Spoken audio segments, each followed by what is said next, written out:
Konsil Kedokteran Indonesia atau KKI membantah dokter di Indonesia menerima gratifikasi atau imbalan dari produsen obat dan alat kesehatan.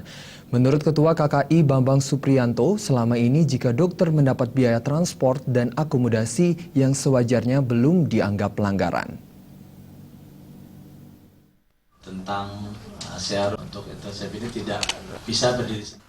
Maraknya pembicaraan di masyarakat terkait dugaan banyak dokter Indonesia yang menerima gratifikasi yang diberikan dari produsen obat-obatan dan alat kesehatan dibantah oleh Konsil Kedokteran Indonesia KKI. Hal ini disampaikan langsung oleh Ketua KKI Bambang Supriyanto dalam konferensi persnya di kantor di Jakarta.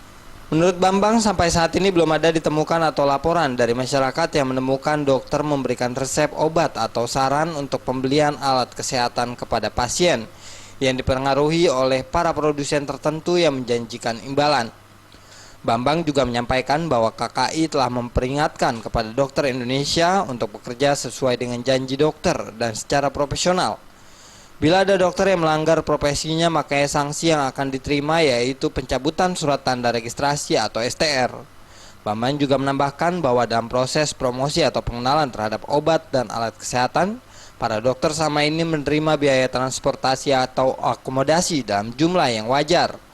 KKI saat ini tidak memasukkan dalam kategori gratifikasi. Selama ini kan masih ada yang menganggap bahwa seandainya itu masih dalam batas kewajaran, misalnya pemberian transportasi misalnya, kemudian akomodasi dan registrasi yang berhubungan dengan ilmiah, maka itu masih dianggap sebagai sesuatu yang bukan gratifikasi selama dalam batas kewajaran. Nah, apakah ini semua sama persepsinya? Itu yang harus dilakukan ke depan adalah lebih baik lagi. Dari Jakarta, Wahyu Setiatmoko.